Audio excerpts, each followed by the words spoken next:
Assalamualaikum warahmatullahi wabarakatuh. Waalaikumsalam warahmatullahi Selamat malam semuanya. Kembali lagi dengan saya Nur Kitia dari kelas A33 PJJ PAI Indonesia Syibal Nurjati. Di sini pada podcast malam hari ini saya ditemani oleh Bapak Iin Syamsul Arifin, SPDI. Beliau adalah Ketua Panwascap Kecamatan Losari. Pada podcast malam hari ini kita mengangkat tema dengan peran pendidikan agama Islam dalam memperkokoh demokrasi. Di sini saya serahkan ke Bapak Iin Syamsul Arifin untuk perkenalan sejenak. Oh iya, terima kasih Mbak Nur Kitia telah mengajak saya untuk podcast terkait dengan peran pendidikan agama Islam kaitannya terhadap perkembangan demokrasi. Tentunya ini pembahasan yang sangat menarik dan pembahasan yang sangat penting kiranya agar kemudian nilai-nilai demokrasi itu diperkenalkan kepada seluruh elemen masyarakat, baik itu di usia sekolah, di usia dasar sampai kemudian di usia lanjut. Terima kasih. Ya baik. Langsung saja ke pertanyaan saya yang pertama ya Pak ya. Iya. Yaitu mengenai karakter. Iya. Menurut Bapak karakter yang bagaimana yang bisa menjadi landasan kita dalam berdemokrasi Pak? Oh iya. Terkait dengan karakter itu banyak ya. Kalau kita mengacu kepada apa yang dijelaskan di dalam undang-undang atau di dalam regulasi yang ada, bahwa kita ini sekarang sedang melaksanakan sistem yang namanya penguatan pendidikan karakter atau PPK, yang mana di dalam penguatan pendidikan karakter ini ada 5 karakter yang menjadi nilai dasar dari pendidikan karakter itu, yang masing-masing nilai tersebut ini memiliki sub-sub nilai ya, memiliki sub-sub nilai. Nilai karakter itu terdiri dari nilai nasionalis, nilai religius, nilai integrasi, nilai gotong royong ya. Dari semua nilai-nilai karakter itu ada sub-sub nilainya. Dan sub-sub nilai ini sangat berarti, sangat berpengaruh terhadap perkembangan demokrasi.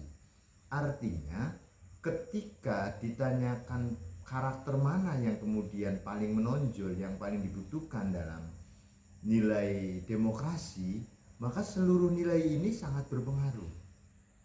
Nilai religius misalkan, berisikan di dalamnya adalah tentang bagaimana seseorang mencintai agamanya, mencintai apa yang diyakininya dengan tidak meninggalkan tanggung jawabnya sebagai makhluk sosial. Ya, ini tentu berkaitan dengan prinsip demokrasi yang diantaranya adalah syuro, bermusyawarah. Yang mana syuro ini tentu nanti juga berpengaruh terhadap perkembangan pendidikan agama Islam, baik bagi peserta didiknya maupun bagi pendidiknya. Dari syuro inilah muncul kemudian ada pembahasan tentang misalkan sebelumnya ada kurikulum 13, kemudian ada kurikulum merdeka. Ini hasil dari syuro. Gitu. Undang-undang, peraturan presiden dan lain-lain regulasi yang ada, ini kaitannya adalah dengan syuro. Dan ini sangat berpengaruh terhadap demokrasi kita. Seperti itu.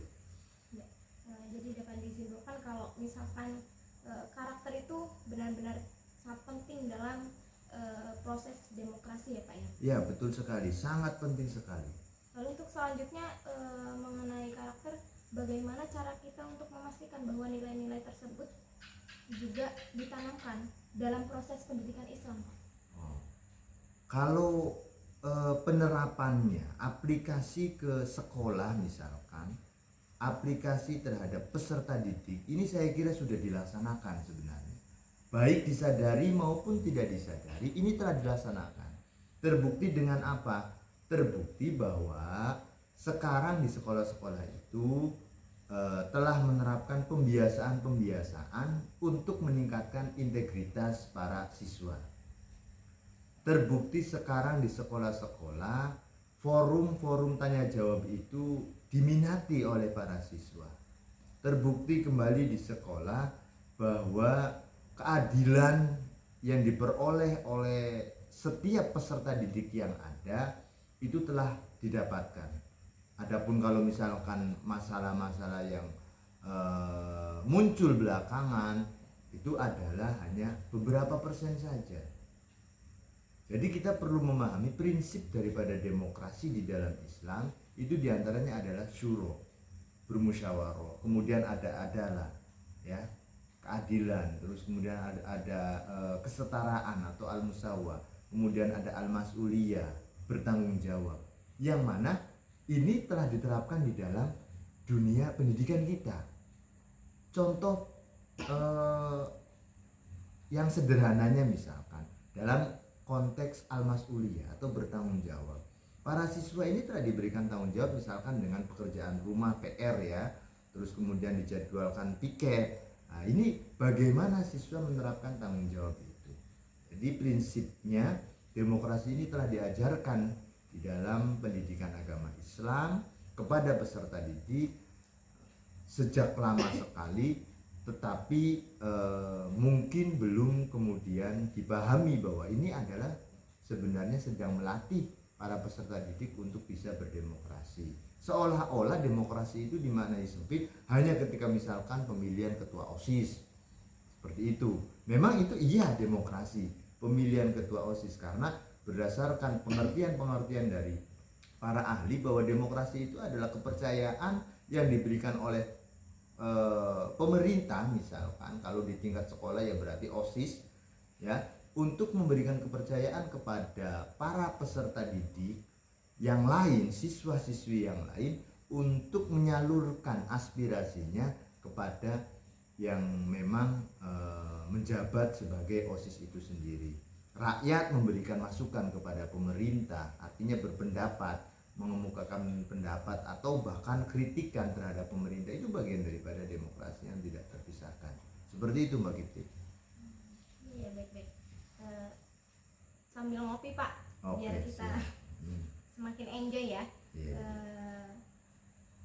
Dalam hal ini Pak, tentunya akan ada tantangan. Iya. Ya, tantangan. Lalu bagaimana kita dapat mengatasi potensi konflik antara nilai-nilai agama dan demokrasi tersebut Pak?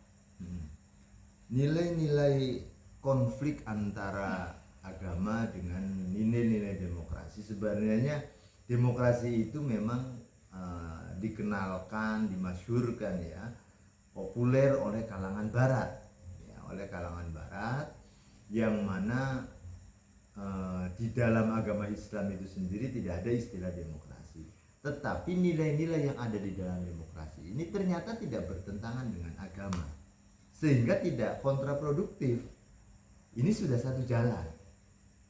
Kalau misalkan kita contohkan hal lain, misalkan dalam agama, dalam negara kita memiliki dasar negara, misalkan Pancasila dan Undang-Undang Dasar 1945. Ini di dalam Al-Quran nggak ada, tetapi nilai-nilai yang ada di dalamnya ini tidak bertentangan sama sekali. Sama halnya dengan prinsip demokrasi tadi, karena memang dari mulai zaman Nabi, ya, itu sudah diajarkan tentang musyawarah, ya, sudah diajarkan tentang bagaimana kemudian mengemukakan pendapat yang baik. Bahkan yang mengajarkan, ketika diajarkan misalkan di dalam satu hadis, ada yang mengajarkan malaikat Jibril datang kemudian mengajarkan agama Islam, pengertian daripada Islam, pengertian iman, ihsan, dan seterusnya. Itu bagian daripada pendidikan di dalam Islam, bahwasanya ini loh proses demokrasi seperti ini, ya. Diibaratkan bahwa termasuk di masa para sahabat, ketika kemudian pergantian khalifah, penunjukan khalifah itu melalui proses musyawarah, seperti itu. Ini untuk pertanyaan yang terakhir ya Pak. Untuk pertanyaan Cepat terakhir ya, pada udah mau selesai berarti ini. Yaitu mengenai contoh Iya. apakah ada contoh dalam mengenai kasus atau praktek dalam memberikan inspirasi inspirasi integrasi PAI dan demokrasi? oh iya, contohnya sangat banyak sekali sebagaimana yang tadi telah saya jelaskan ya. Jadi banyak sekali contoh yang sebenarnya ini adalah sudah berdasarkan pengertian daripada demokrasi itu sendiri, tetapi kita tidak menyadari bahwa kita sedang melaksanakan itu. Ya, contohnya misalkan terbukanya ruang untuk diskusi bagi siswa, bagi peserta didik, bagi para siswa-siswa terkait dengan hal-hal yang memang sedang dibahas, hal-hal yang memang sedang dipelajari. Ya, proses diskusi ini mengajarkan siswa secara tidak langsung untuk berdemokrasi, bahwa mereka memiliki hak untuk mengemukakan pendapat, bahwa mereka memiliki hak untuk menyampaikan apa yang ada di benaknya, tentunya dengan didasari norma-norma yang ada. Karena sebagaimana disampaikan oleh para ahli bahwa di dalam musyawarah terkait khususnya para ulama, di dalam musyawarah itu tentu ada batasan-batasan yang harus dipahami oleh para peserta musyawarah. Ketika kemudian si siswa menyampaikan pendapat, menyampaikan pertanyaan, ini tidak menutup kemungkinan muncul ruang diskusi. Bukan hanya satu arah siswa bertanya, guru menjawab, tetapi bisa membuka ruang diskusi, yang mana ruang diskusi ini sangat penting diperoleh para siswa untuk membuka cakrawala pemikirannya, sehingga mereka memahami bahwa ini loh demokrasi yang sesungguhnya. Di samping itu, penguatan tadi ya yang di awal saya sampaikan, penguatan karakter siswa untuk menjaga demokrasi yang memang kita pahami sebagai proses pemilihan umum, misalkan salah satunya sebagai proses demokrasi yang terbesar yang terjadi, dan ini mendekati pemilihan umum. Ini perlu diajarkan kepada siswa sejak dini bahwa untuk mencapai tujuan-tujuan tertentu, untuk mencapai tujuan-tujuan kekuasaan katakanlah, itu perlu dibatasi oleh norma-norma, dan hari ini telah dibatasi oleh undang-undang yang telah berlaku.